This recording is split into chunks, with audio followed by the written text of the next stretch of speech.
Before we start this podcast, I want to definitely remind you of a sponsor for Fresh of the Word, 20 by 20 Apparel. Founded in 2015, 20 by 20 Apparel brings original tributes to pro wrestling's classic arenas, moments, and events. They look to spotlight the bloopers, bleeps, and body slams along with the biggest, smallest, strangest, and strongest. In the world of wrestling where there's hundreds of shirts, promotions, flyers, social media accounts, and ads, don't get lost in the sea of parody shirts and display fonts. They can provide professional graphic design services at a reasonable price. 20 by 20 also hand screen prints all the tees in-house. So if you'd like to discuss a possible run of tees, posters, koozies, foam fingers, or even Zubaz, then drop them a line at 20by20apparel.com. That's the number 20x, the number 20apparel.com. And also check out their enamel pin line. It's super cool. Fresh is the word.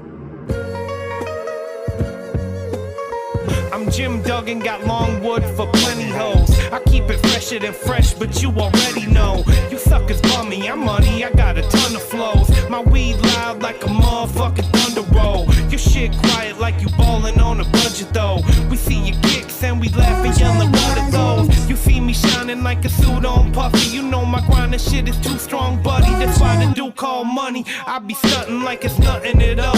Cause it's nothing to me, it's probably something to y'all. Trying to smoke like me, then come and fuck with your dog. Got a closet full of kicks, you can't cop it tomorrow.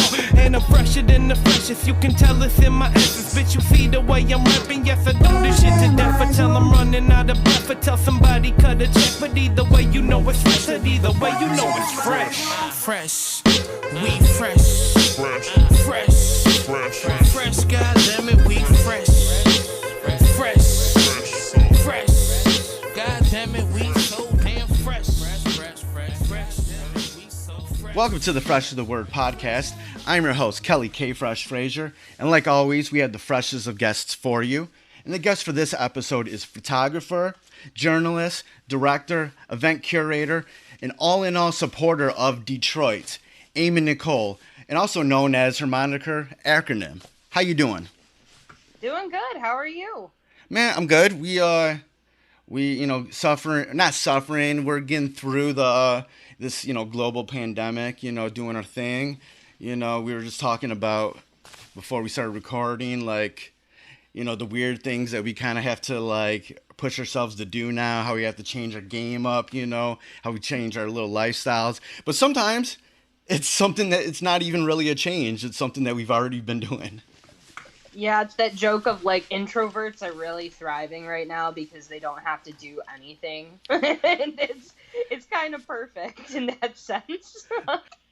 From your perspective, do you feel like, is there a way that this whole thing could change the community in Detroit? What was in what way do you feel like this could all change the community in Detroit?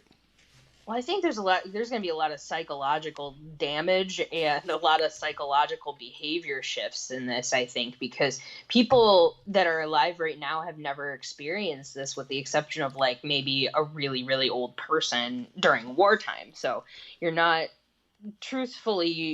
gone through something like this before. And the fact that it's impacted some people's lives, other states are still not under lockdown, but we are. Yeah. I feel like Michigan, in the whole sense, is going to have something to change in any state that has a lockdown, whether it's California, Miami. The people that are there are going to realize how lucky we have it. And that might be one of the biggest components, because despite the fact that, sometimes we're unsatisfied or sad and depressed about our lives or want something that, is without of our reach, we're still very fortunate to live here despite its fucked up policies of politics, Yeah. So I'm hoping that now when people get out of this and they're able to go back out, that they'll be kinder to people, that they'll tip better, different stuff like that. But it also goes down to the personality of the person, dare I say it, boomers don't really care. So it's you kind of gotta work your way around that. But I feel a lot like the millennials and the Gen Zs are going to be as soon as they can get out there, they're going to be out there trying to replenish the friends that they have working at these restaurants downtown and different things like that. So I just want to, I just really hope that as time goes on, people are going to expand their mindset to go, okay, if we want this to really thrive and we really love it and we realize how much we appreciate it when we couldn't have it, let's take care of it now. And I'm really hoping that's the mindset for most people. Yeah, I hope so too. I hope there's much more of a community going on after all of this. Like, we always kind of joke about it, about the new Detroit, sort of like the gentrification of Detroit, and how that changes everything to a certain extent. We're like, yo, we needed something. We needed like a revitalization because we were just going nowhere. But then, other times it's like, yo, this is kind of, cleansing some of the, the character of Detroit, Right. away with all this new business that are kind of like, yo, why do we need a, expensive watch shop or something? I don't know. Yeah, Downtown. it's crazy because like some people, like when we're out and experiencing Detroit, some of us have experienced it from when it was, lack of a better word, like just grimy and kind of disheveled and everything. And that was the fallout of the history of Detroit, with the riots and strikes and things like that. And then you move on from that, and there's all these abandoned homes and there's all these abandoned buildings, and a lot of us took advantage of that fact and we're exposing Detroit for what it was, that there was beauty within the shit. And somebody decided they were going to believe in it, and it sucks on my mind of like, I've got my own qualms about the way that downtown is run, how the businesses are out of reach for actual locals. It's more built towards the Quicken employees with their these boutique stores and stuff like that, and H&M and crap, like stuff that real Detroiters don't necessarily use. And so for me, it's kind of a double-edged sword. Like, I'm happy that the economy was getting better, but at the same time, a lot of things were becoming out of reach for the people that stayed here and took care of it. So, it's a, like I say, a double-edged sword. Like, some of it's great and some of it's not so great. I personally don't like being watched from every camera around the city, so that kind of gives me the creeps. But, and it's like, I'm not really doing anything that illegal, but it's just one of those things, I guess, that you have to accept with New Detroit being what it is and how it's set up. But I kind of, in some aspects, I ended up getting really bummed out about it the other day and kind of broke down into tears because, like, I feel so bad about the way that things are playing out for these small businesses now. Like, watching, my friends at Street Beat had to shut down their pop-up setup at 3rd Street Bar because of food industry stuff. So they're not getting any money. And it's like, with some of these places that can do gift cards and stuff, it's like the hope is people that have money and are secure will buy these gift cards for a later date dinner and stuff like that. But that's not always the case. A lot of people will just kind of hold on to their cash. So a lot of people are going to be struggling, and it's going to test who can actually survive at this point. Like, what businesses are actually going to survive, because some small businesses, sad to say, will not. Some big businesses won't either. I mean, we watched GameStop just go to shit. So Right. Yeah, this is going to be a weird time to see who survives, and hopefully afterwards, like, Detroit will be able to use what it has to kind of get back on its feet again.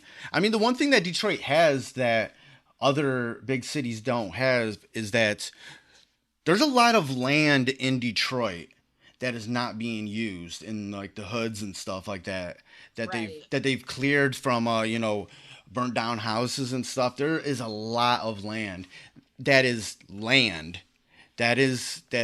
only been used for houses and stuff like that.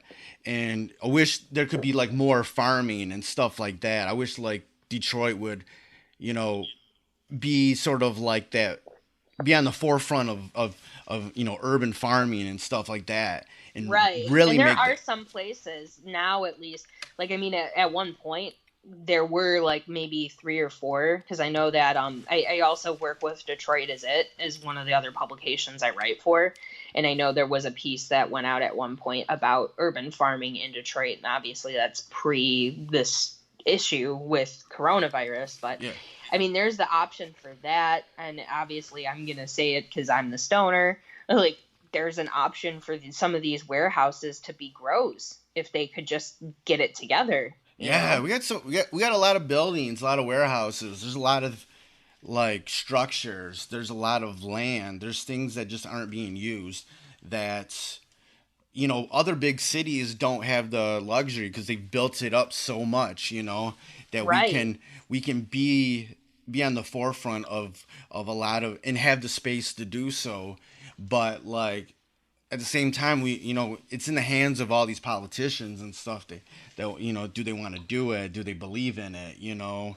All that And they shit. don't even want to like go through the process of setting up recreational here. Like, I know that it's somewhat like recreational, but at the same time it's only in certain areas. It's Right. not I don't know. It's just it's frustrating to me because I look at like some of the things that could help people, and everybody's just looking at their bottom line, and they're not looking at what could be helpful, what could be good for the economy in that sense, and everything too. So it's like everybody's so concerned about how do I line my pockets that they're not looking at the best interest of the other people that are around. Yeah, and I feel like there's this weird, like, in Michigan, we got this weird dichotomy. It's just like, Detroit is heavily, black populated, but when you go anywhere else in Michigan, it's totally different.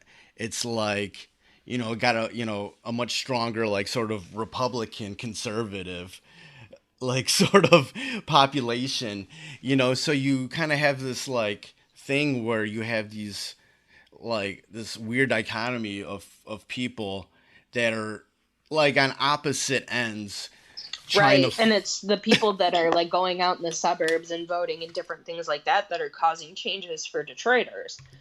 And they don't know the first thing about living in Detroit, So it's crazy to me that some of the issues that the city has ends up being determined by like, doing a primary or a vote or something like that. Like that DIA bill that happened. It was like, okay, well, do we extend this? And there were a lot of people that were like, no, we're not giving the DIA more money. And I'm like, are you crazy? Like, the DIA is the one of the best tourist pull-in points, Like, Yeah. people come to see this artwork. We need things like that here. We need experiences and activations that are going to keep people, coming back. And it's, I love the gastro pub, but like, I get it. You want to sit in really uncomfortable chairs and eat a burger and drink a beer. We can do more than that. Right. It's right. See, one of the reasons why, I really like what you're doing is that the reason why, you're somebody that caught my attention even before we ever met was that, like, and I know you probably went through your own sort of personal struggles to get here, but I always thought you were like very unapologetic about who you are, and really, was really a supporter of things that you believed in. And that's something that I really enjoyed, like, from afar about you. And then when I finally met you and started talking to you, like, it was that, you're really 100 about that. Right. I try to be as transparent as I possibly can, and especially like when it comes to, thought processes, but also especially with mental health, because mental health is like one of the biggest things in my life. And I've gone through on other podcasts before, I've had like a really shitty fallout with my mom and different things like that, to where I have found that it's better to talk about these things with people, because a lot of people think that they can't do this. They can't and I'm not saying like I'm some sort of role model here, but at the same time, I'm like, a lot of people will message me and tell me like, you inspire me because you do what you do despite, having depression, despite having anxiety, Yeah. despite going through all of these struggles. And so the more that I opened up about it and people were receptive to it was why I talked about it more, why I'll write some long captions and stuff like that on Instagram, because there are a lot of things that people are afraid to talk about or afraid to be themselves about things. And, being myself isn't always the best case scenario. Sometimes I get myself in trouble and I put my foot in my mouth a lot and Yeah, I mean, different things like that. But who doesn't at this point? right. But at the end of the day, I figured I would never want to be that person that, and it's like, I don't have any illusions that I'm ever going to be a quote unquote celebrity or anything like that. It's not in my book of things. I just want to be good at what I do and for people to experience it. So for me, I would hate to have somebody meet me after having that perception of like, oh yeah, she's just really herself and all of these other things. And then they meet me and they're like, wow, what a train wreck. Like, oh my God, I can't believe I thought this person was cool.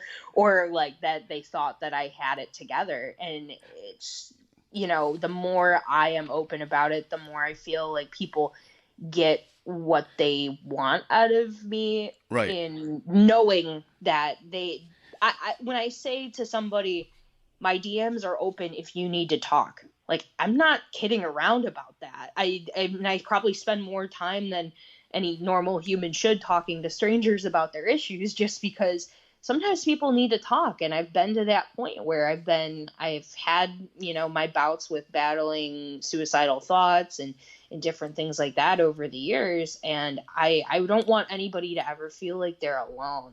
Like, I want people to be able to talk to somebody.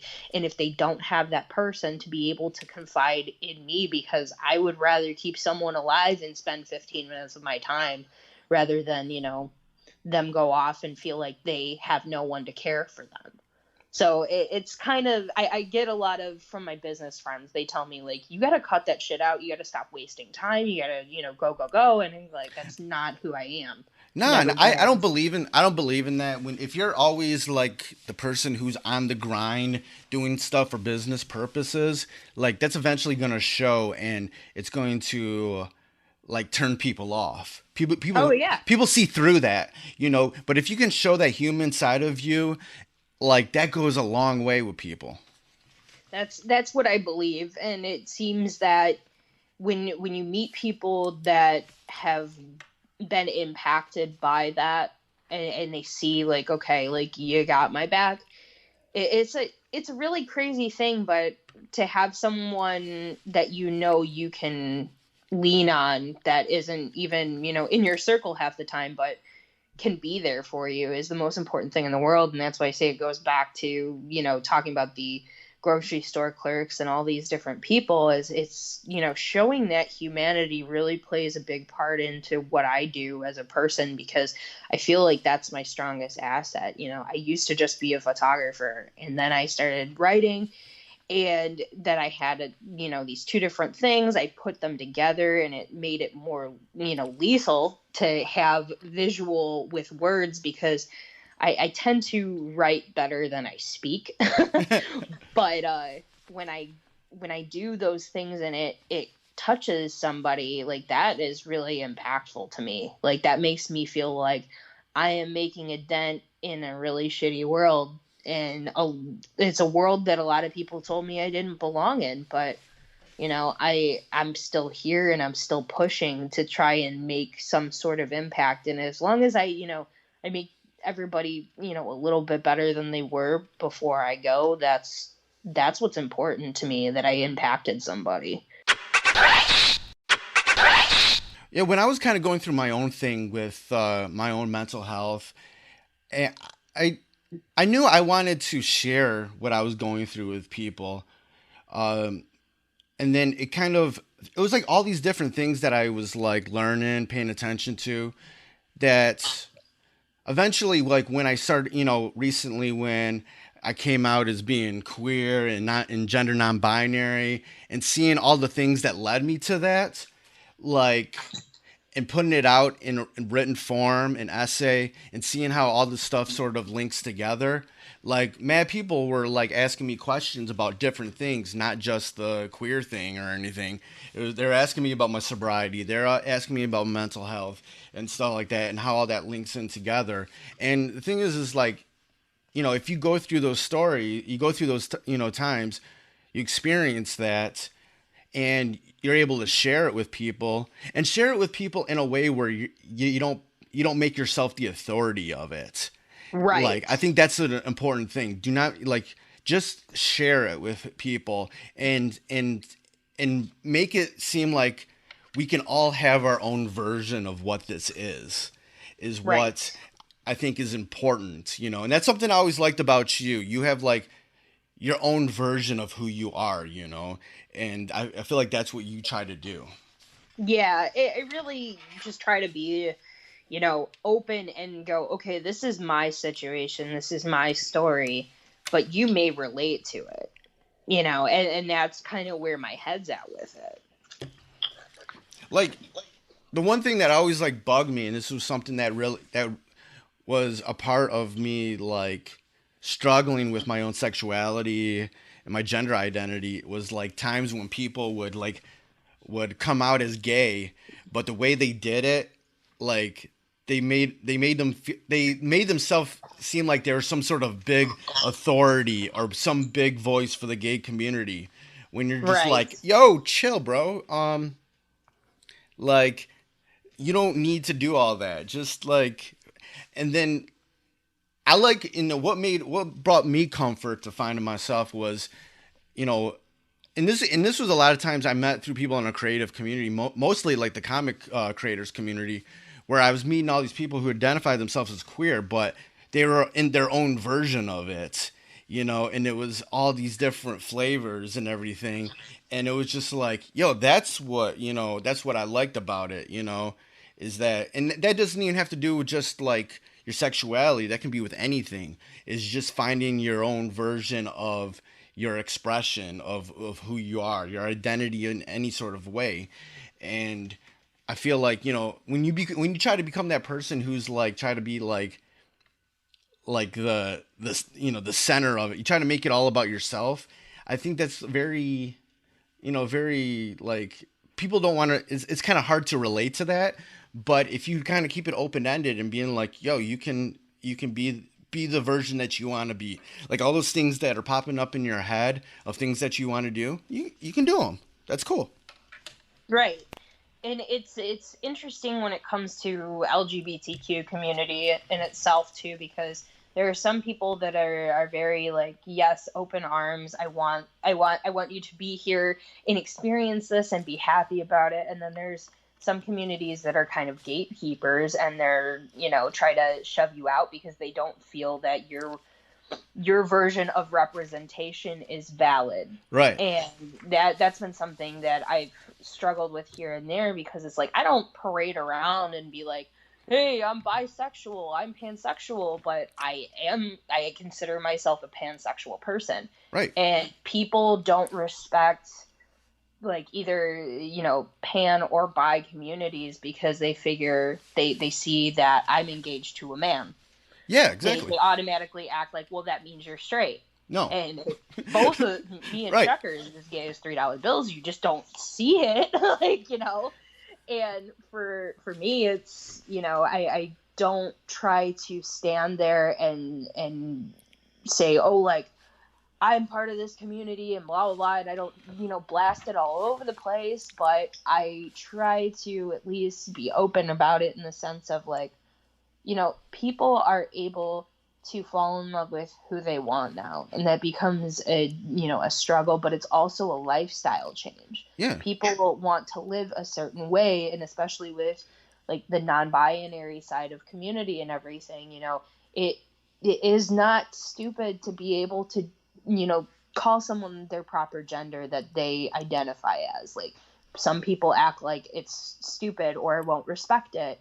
And that's extremely insulting, because some people truly feel I'm not a man, I am not a woman, I'm not anything. Yeah. And the world is going to have to come to terms with, there is not two quote unquote genders anymore. There's not, these classifications need to be accepted far and wide, because right now there's still a struggle with it. And on the flip side, there needs to be some exception in that community as well of, you know, when somebody misgenders you and they don't know you, you don't wig out. You just Right. tell them. Like, there are Yeah. some people that will yell at you, and if you've never met this person or anything like that, like, that's been one of the big things for me, is like going to Comic-Cons and accidentally misgendering somebody and them getting mad about it. And I'm like, no, like, I don't know you. I'm so sorry. But Right, you right. know, we all need to give a little bit of leeway in that sense in order to be respectful of each other. And I have to think, like, you know, we're not the only country that experiences this. You know, we're not the only country with gay people in it. You know, things are going to have to change, you know, conjugations of language and things like that to give that identification to people. Yeah, And so, I don't really trip out on the pronouns for myself, because right now I look like a cis male straight white dude, you know. There's no, like, for the most part, there's no, like, I look like that, but for me, like, I feel like there's part of me that's a woman, I feel like there's part of me that's a man, you know, that's, you know, and or whatever in that gray area, but like, I'm not gonna trip over that, you know, to anybody. They can call me, you know, he, you know, they can call me they. That's cool, you know, or even just the universal dude, you know, whatever. But right. but yeah, it's just like we're still learning about a lot of this, but you know, so you know, everybody has to do a little bit of a leeway, but you know, everybody has to like be open enough to learn. And I think a lot of the times it doesn't matter who, like, how deep you are into the community or not. Like, we all need to be like allies of each other, Exactly. instead of you know, instead of being the leader or the gatekeeper or whatever. We just need to, like, you know, stand beside each other and being like, if one person has a more sturdier platform than the other, then that person needs to be an ally and being like, yo, boom, yo, listen to this person, like, they got something to say about, you know, what they're going through. It's just like, Right. an you need to be an ally, not like a leader, a gatekeeper, blah blah blah, because that's just like, yo, gatekeeper. Blah. Well, and I like the way that you explained it, of like having, you know, your own version of what you are. Yeah. You know, you decide how you feel. You decide, you know, what box you want to put yourself into, so to speak, or, you know, what badge you want to wear. And the thing is that a lot of the times in community, whether it's people that don't like the gay community, or people that are in the community that feel that somebody is not living up to the name of being queer, like, you don't get to decide that. The person that's choosing it gets to decide that, and you have no right to tell them otherwise. And, you know, that comes down to even people that, you know, come out as gay. Like, your parents, despite the fact that, you know, they raised you or whatever, doesn't have a right to tell you whether you're gay or not, you know? So there's a lot of different layers that we could pick apart, and we could talk about it for hours, honestly, about how those behaviors come down to, but a lot of things are going to have to change. Yeah. And be respected. You know, it's not the same game as it was 10 years ago, where we just pretended like, you know, we weren't queer. You have to, if you want to be out and be proud of yourself, because you've decided that you want to be the truest version of yourself, and there's nothing wrong with that. Yeah, just like a lot of things, you know, a lot of people that are a part of sort of, you know, marginalized communities, no one's a monolith, you know. There's different versions of a lot of things, you know. Like, I was interviewing this voice actor, and she's a Muslim woman. She's an American Muslim woman, and she doesn't you know, she doesn't wear the hijab, and she was like, yeah, that's just a personal choice, but and she's like, I would like to see more stories where where there are Muslim women that don't wear the covering or anything like that out there, because we're not just that, and it happens in like a lot of a lot of different communities where the stories that we see, the TV shows and all always depict people in a certain way when there can be a lot of different versions. Yeah, stereotyping is a huge one. And I feel like with the communities that we're surrounded in, we definitely have, there's a stereotypical vision of the Black community more so than anybody in at least Detroit. And it was interesting to me when they did, I went and photographed that Forbes conference, the Forbes Under 30 Summit. Yeah. And while I was there, I connected with somebody on Instagram that wanted to meet up and just talk. And so I met up with her and we had a discussion, and it came down to her saying the phrase that like completely changed my perspective on some things. And it was, I feel like there is a race obsession here in Detroit. It is like always about, well, what are you? Yeah. Everybody's asking me what I am. And she's like, she lives in Toronto, and she was like from the United Kingdom, but she was also, I believe, Pakistani. And like she goes, everybody's been grilling me about what am I? And it's really weird to me because I don't get that question anywhere else, but here I'm getting it all the time. Yeah. And I'm like, I'm not surprised by it, but I've just never heard anybody put it that way. Yeah. And like flip side, we went, me and one of my friends drove out to Delaware a couple, like maybe 6 months. Nah, it was like last summer. And we went to a pool party with, at the time, Cardi B's publicist, King P. And I had just been invited out there. I brought my friend out with me. And the entire time we were there, we were like the only white people at this party. And I was so blown away about how nobody cared.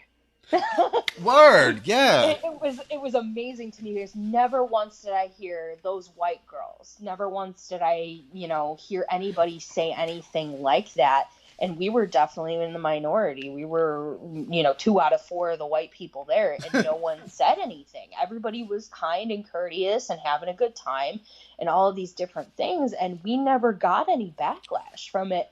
And it was refreshing, but it was also like mind opening to me about how our culture behaves, at least in Detroit, and what we're used to is that it's always, who are you? What do you do? Where are you from? Yeah. That's another big one, because if you are not from Detroit, people treat you like shit. Man, even to this day, the Detroit area is one of the most segregated places. Like, it's crazy because, Dearborn has the Arab population. Even in even in Hamtramck, you have a specific population there.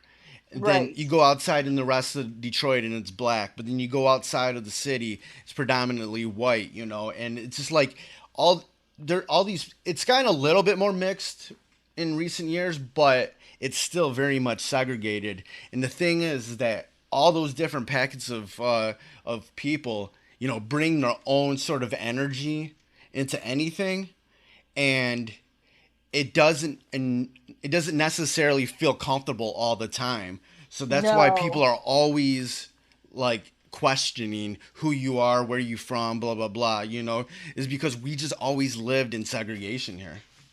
Right. And we don't know, like, I feel like a lot of it comes down to also knowing who someone is or where they're from or what they believe in right off the bat tells you what kind of person they are. And it's always like trying to figure it out immediately without like discussing it with anybody is like, well, what do you believe in? And that's a big deal. And I mean, on some level, it's important to know what you believe in, but it's interesting to me that becomes part of the conversational identity when meeting people within Detroit and its outerlying cities, No, it totally is. It's like, because all, depending on what the like sort of event or the activity is or whatever, like depending on the type of people that are there, they just bring a different energy. And, maybe sometimes it's good, sometimes it's bad, you know. Like for me, like I remember back in the day when I first started going out in the city and stuff, going to hip hop shows. Like I would be the one of a handful of like white dudes there. There it would be all Right. black dudes, and I remember that, and it was like a cool vibe, you know, because like everybody respected me there. Everybody, you know, was very kind to me, you know, because like I came in there, I respected what was going on. I wasn't acting a fool and stuff. But then over time, like those hip hop shows started, you know, being less and less black and being more and more white. And there was like a totally different vibe to it that I'm like to the point where I'm missing those old days when I was the only white dude at the spot. Right. And I feel like that happens with a lot of things now too, in Detroit in general, with its changes and shifts.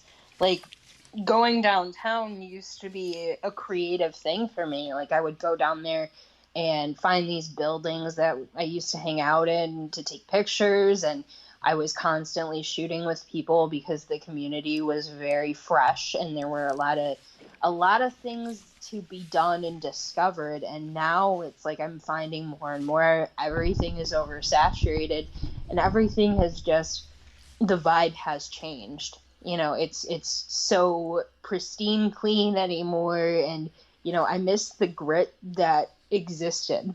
Right. And so it's trying to capture that still.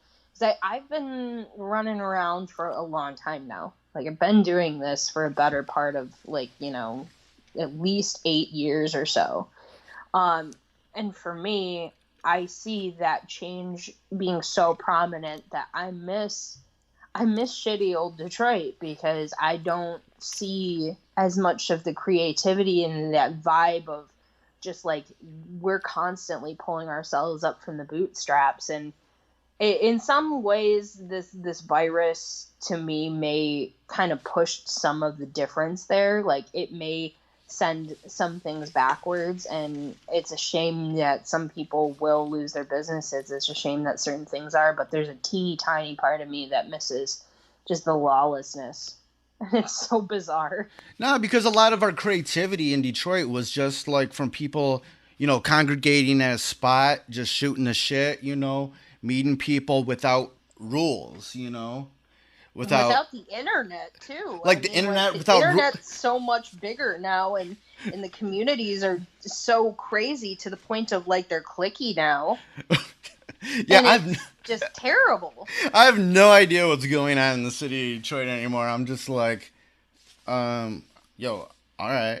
But yeah, I remember Right. back. Yeah, I remember back in the day, just like you know, you congregated at a spot and it word of mouth, and you know, you just met people that way, and like creativity just kind of happened that way, you know, and that's how you met people and stuff like that.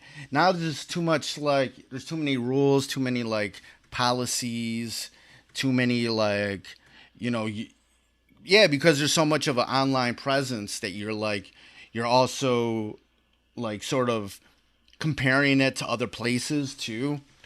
And Right. so it's just like you're not getting that like organic sort of feel to it. Yeah, that expression of the city itself. It's like, you know, people can look this stuff up online now, and they're not really going out and seeing it for themselves, which is part of it too. Or like everybody's looking for the next big thing to make them, you know, insta famous, which is a real, you know, buzzkill. I know when God, what is that place called? I think it's called the Monarch, or what is the place that's right by where the whales are on the building? I forget the name of it. I'm not sure. I think it's called the Monarch Club, but I could be wrong. But there's like a bar that's got like a deck out there, and you can like see kind of the skyline or whatever.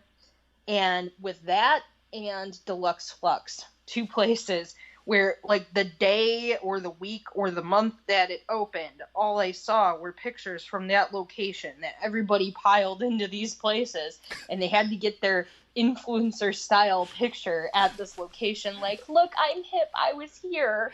Right, And, I remember that. and I'm like, when did we become that city? Oh my god. I was like, yo, man, how come I'm seeing all these pictures that look alike? Oh, that's in Detroit? Oh, shit. Yeah. What? And I swear, like, for the first 2 months that Deluxe Flux was open, everybody piled in there to take a picture in the neon room, and then, like, half the people that went there, like, don't ever go there again. Like, and it's all about, like, oh, well, it'll make me look cool online. It's not, a lot of people aren't going out and having fun to have fun anymore. They just want to look like they're having fun on Instagram. It blows my mind. And see, that was a problem with me, like, for a long time with, when I was DJing. Like, I would, go out and DJing, and I would just, like, it got boring to me because I felt like I was just, like, becoming, like, background music for everybody to, like, make their plans for later or something, Right, like the fixture in the corner, like, I'm just here, don't mind me. Yeah, like, you could have just put on a like a Spotify playlist and no one would have noticed, Right. And that's what really got, like bored, like how I got, really bored with DJing and a lot of stuff in regards to music, because it was just like, and a lot of times going out to see like DJs, like just at random spots, is that like I felt like nobody was there for the culture, Right. They were A there lot of just to people were like there kind of just to be look. there, and then kind of plan to, do whatever they're gonna do later, or plan what drugs that they're gonna do later. Yeah, like the party hopping and everything, and it's. I worked at one point I was working at Grasshopper Underground as a photographer, and this was quite a few years back. But I was there on Friday nights, and it was like you could pinpoint the people that were there just to be out and getting wasted, and then the other people that were there to actually experience the art that was happening. And Grasshopper got so many big names, like the people that you would see during movement are the people that come through on the off season. Yeah. So it's like, you could either be at movement with 1 million people, or you could be at this, local venue seeing Kevin Saunderson, and you could basically spit on him because you're so close. Yeah. And people don't realize that it's not like that other places. You don't. Right. I mean, at one point they had Cashmere Cat there. And that's, now that's a big name that's playing big festivals and stuff like that. And I look at it and I go, you guys don't realize how good we have it here until it leaves and comes back. And yeah, we're spoiled here because you can see like any like known DJ in, techno, house, and hip hop, whatever, like that people like jock overseas. Like, you could see them anytime here, You could go talk to them, Like, you get, I know that it ended up being postponed, I believe, because of the virus, but Chami was going to be here at the Russell. Yeah. And, like, he's huge. He was, and back in the day, like, back a couple of years ago, like, Diplo had him on as, like, the next, one of the next big DJs on his radio show. And I'm like, who the hell is this guy? Like, Chami is so cool. And I was so stoked for that to be coming. And obviously, the entire concert industry is at a standstill right now. And that's so painful. Because, I mean, I was hitting concerts every week at that point. And then all of a sudden, it's like Live Nation cancels all their shows. And there were... The roster this year for shows was amazing, and it's just heartbreaking to not be able to go to all those shows because we had Rage Against the Machine and My Chemical Romance and all these things that were coming back, and now everything's on hold, and I'm like, are you serious? Are you serious? It is so heartbreaking, man. You're like... Music is a big component of this city, and I guess I knew that, but I didn't realize how potent it was until we didn't have the concerts anymore, and just watching the infrastructure of the city just completely fall apart, because like sports and music are like the two main generators of population in the city at night. On the weekend, you know, people are coming downtown to experience downtown. And Yeah. the minute that the shows weren't going to be there, I'm like, this is really, really bad. You knew, like, just right off the bat, all of these places that were getting foot traffic for food and drinks and you know, experiences, all those places are not getting that now because people aren't coming downtown. Yeah, they're And like, it's so I ain't going out painful. for this show, so I'll just cook at home. Right, exactly. And like Tin Roof, who moved into Chelly's, where Chelly's Chili was, they just opened like a couple days prior, before this happened. And now they're just like, they have this place now and they should be generating all this revenue and can't. And I'm just like, I feel so bad for places like that, even though it's a corporation, you know, it's still, that sucks. You just opened and you wanted to make this big bang within the city, and now there's nothing happening. That is so crazy. It's like such bad timing, man. You're like, oh, you feel for these people. Exactly. You know, and I hate to say it, you know, I see a lot of places going down because of this, because we're not equipped here, as far as, you know, the cushion that other cities have, where, you know, if somebody moves out, someone's going to move right in. You know, we don't have that kind of money here. A lot of places are going month to month on their shit. So it's just a real bummer to see, you know, some of these businesses now struggling and everything else. And I'm hoping that it comes back. But, you know, I'm kind of hoping at this point, the minute that, you know, Detroit is not under lockdown, can we start getting bands here? Like, because it's a Like, who wants to play without... here? I do. All these bands are gonna be like, I do. Yeah, well, it's like, you know, oh, they're cleared. Can we go there? Okay, we can go there. So, like, we get all of the kickoff dates of the tour. And so, like, between us and New York right now, so New York's pretty bad, too. Right.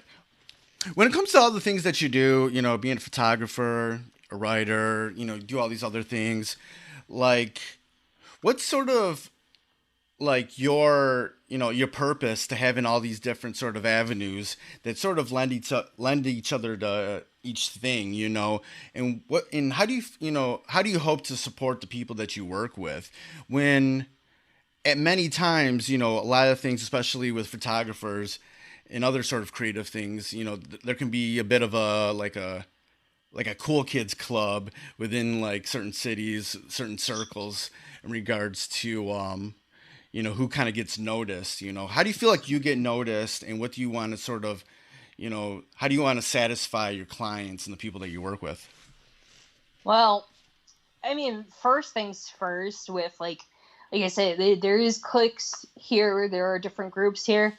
I'll tell you straight up, I am not a popular person in terms of like that. Like, all the other photographers and things like that, a lot of them don't get along. And it's real interesting to see who's friends with who. And it took me a long time to realize that I had to step away from the mentality of like, That's so weird. well, you know, they're not taking me seriously, or I'm not, you know, looked at as one of the big people. And there are a lot of groups that are connected where they have these little collectives, or they have their crew or whatever, and they won't participate in other people's events because they think that, oh, well, if I acknowledge their event, then it shows that they're making headway, so I'm not going to. And so I was doing all of those Found in the Underground events where I was having people come out and do all these art things. And I started to find that there were artists that would not be involved just because it had my name on it. That's so weird. They didn't want to give me the bump or push or power to be involved. And it's petty. It's real bad. And I don't necessarily feel like that's the way we're all going to get ahead, because I feel like the people that actually join in and collaborate and connect, that those people, you know, feel like they're part of something bigger. Hold on one second, Kelly. Okay. Loud. No, I can't hear it. Like, I mean, I can lightly hear it, but I don't think he's picking it up on his end. I was more concerned with the tapping of the drums. I've got the TV down, but I wanted to make sure that I wasn't. Yeah, no, you're good. Okay. No worries. Okay. Chuck is doing his Rock Band Sundays in the other room, and he's like, "Are you good? I'm not like messing up the recording." No, I don't hear anything. Okay, cool. But it's interesting to me how people behave with that sort of thing, like that they'll refuse to be involved because they don't want somebody to get ahead of them or anything like that. And I don't look at it as that. I look at it as I'm trying to help uplift the community by connecting all of these people together. And within the last couple, shows that I've had, there have been people that have made friends and made connections and collaborated with each other. Yeah. It has nothing to do with me, but the more that we can join together in an art community and connect to kind of help amplify everyone, the better off we're going to be. And I was like, I'm not sitting here under any illusion that I'm going to be, the same, be at the same level that Joe Gall is. I'm not going to try to attack and be bigger than, these heavy hitters or these leaders, quote unquote, of, that field, because I'm not trying to be them. I'm trying to be me. Yeah. And so what it comes down to, like, I have respect for the people that are out there doing their thing and getting ahead and all of these other things. I find that if I focus on it too much, I start to get bitter about it. Like, why aren't people seeing me doing these things? And that becomes a problem with a lot of artists, is that we don't feel like we're being seen or respected. And I'm like, I've been talking to crowds for years now and online and doing different things and trying to make myself as known as possible. And some days, it gets in your psyche that, like, well, no one gives a shit. No one needs to see that. And that also plays into, obviously my own anxiety and depression of things. Like, right. I know, like, for me, I tend to talk about a lot, like, getting ahead tends to play into body image too. And so I've kind of started opening up about that a little more on social media, of like the body image issues I have too, because I feel like sometimes the community and expanding out to even different cities and stuff, trying to get into these festivals and everything, people more so are looking for an influencer. They're not looking at anybody's talent. Yeah. And that seems to be a big problem all over the world, not just here, of like, well, if you have enough followers and you have enough of this or that, then people will pay attention to you. And like, once you catch fire, that kind of viral energy where people see you, it's like people only follow you because you're the one to follow, not because they enjoy you. And it sucks that that's the double-edged sword of that kind of fame. So I just try to be mindful of what I'm creating and try to keep in mind of what I'm trying to do with my life and my art and connecting with these other individuals, and not to get as mixed up in, well, why am I not getting as many likes as Camera Jesus? Why am I not getting as many likes as, or why isn't anybody featuring me on the Pure Detroit page? Because if you just fall down that rabbit hole, it's going to just wreck your self-esteem on creating. Yeah. And see, like, one of the communities that's been very inspiring to me has been the like the comics creator community, that kind of the ones that are kind of in the artist alley at all these big conventions. I've become friends with a lot of them. I've had them on this podcast, and what they do is like they collaborate with each other. They uplift each other. Anytime there's a new announcement, they're retweeting and being like, oh, that's awesome, blah, blah, blah. And the thing is like, there's all these people, and the thing, like, with every project, they kind of are able to, pick and choose which, who they want to work with, and they all kind of pick each other or these new people. And if they want to, they see a new person who's like, super respectful and have a good talent and wants to be a part of it, they lift them up, and you have all these sort of like options of people to choose from when doing these projects. So it's like very uplifting to this whole community that all these people get to work with each other at some point or another, just because they're just being cool with each other. And at the same time, they police themselves. No one's a gatekeeper, but they police themselves. And if anybody's being a jackass, then they call upon, they check them. So it was like when you're saying all this stuff about, the shows that you do and people won't do it, like that's complete opposite of what I'm seeing with all these people that I know in the comics community. And these people are able to build their careers up more and more because they're working with each other and having that collaboration and are able to, refer people that could be better, or, hey, I don't have time to do this, but this person can do it, Right. It's super beautiful to see. And I wish more people in our city would do the same thing.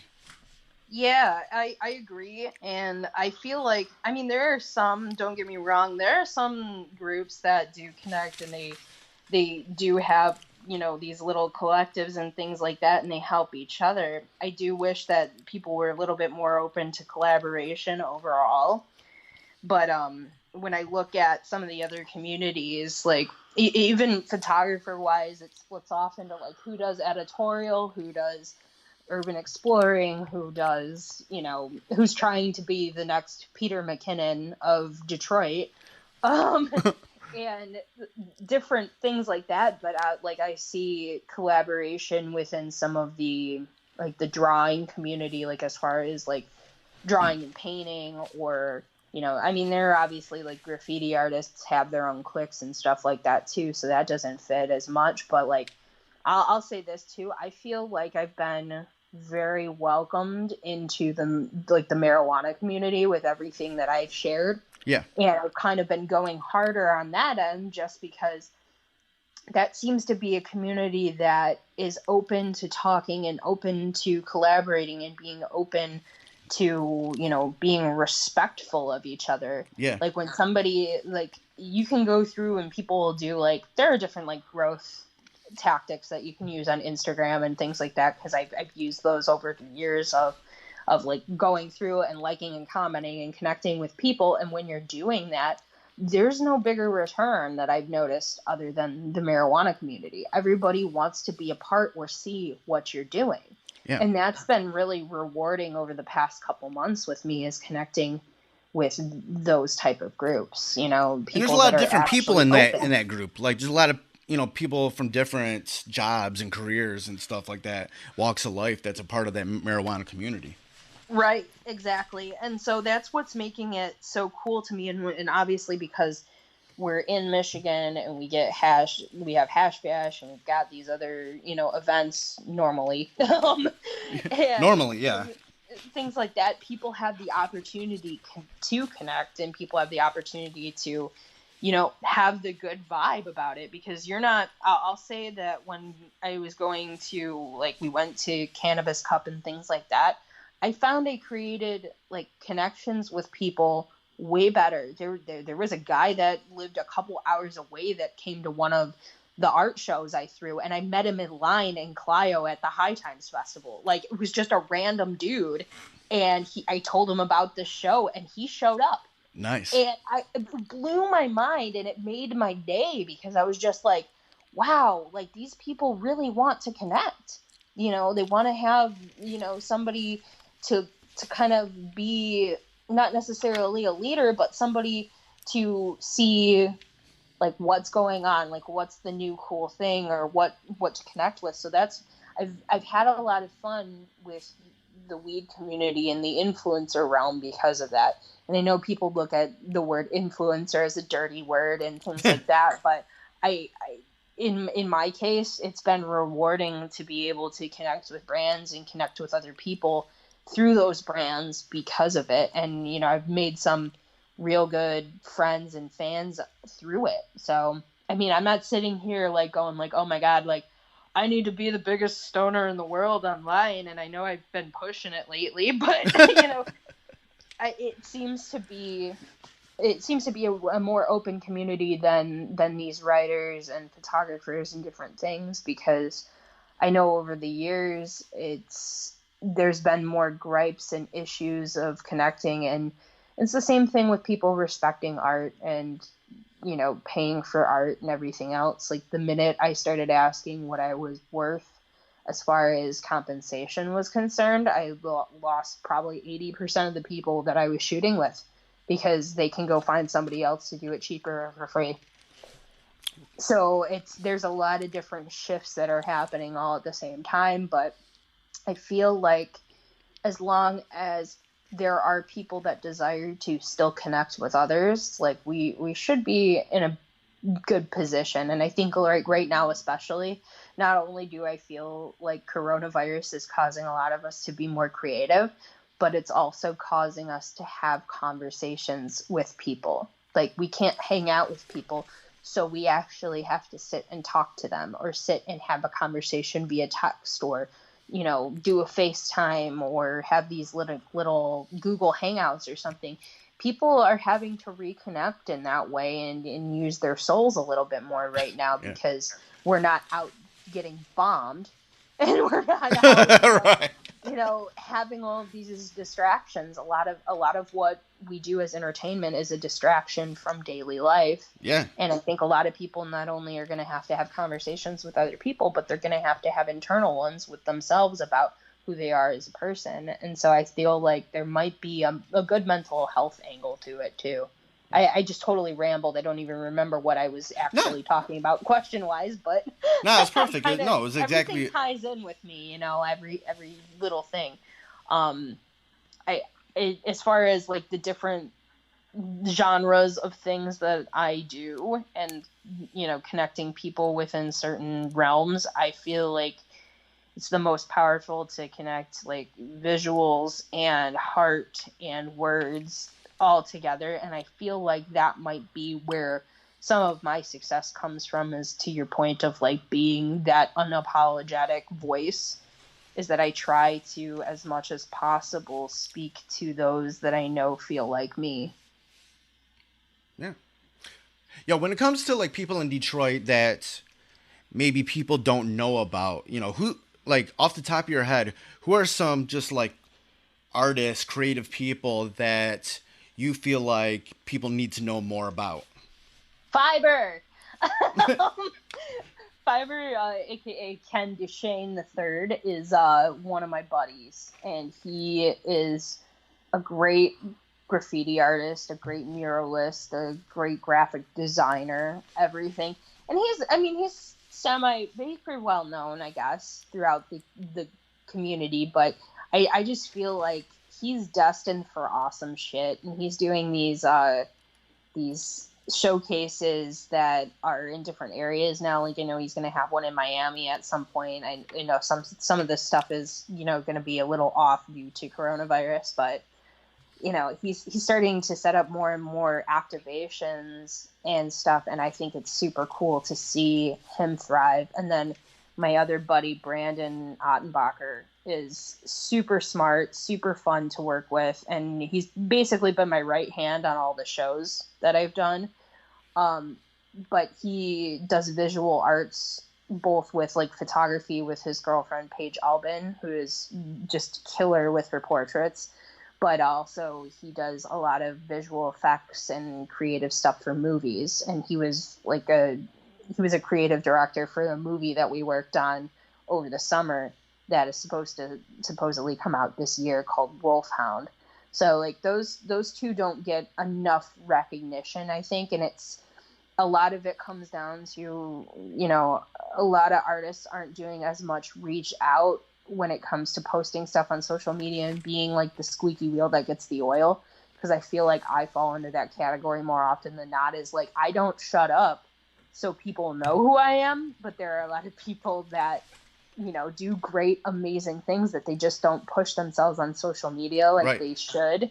And I feel like those people deserve recognition. It's the same thing with, you know, there's so many different people that were at the Found in the Underground shows, to the point of like, I I probably should just give you one of every digital flyer and say, okay, check out all of these artists, because almost everybody that came through on the shows that we were doing at the Tangent were just phenomenal people, and a lot of them got to connect with each other and have made like long-lasting friendships because of it, and collaborative partners. So pretty much anybody that was at any Found in the Underground event, I would fully endorse of like, check them out, see what their art is, and just even support and share, because I think that also comes down to a lot of how we do things in the city. Is nobody wants to share anybody else's artwork because they want their artwork to be the important thing.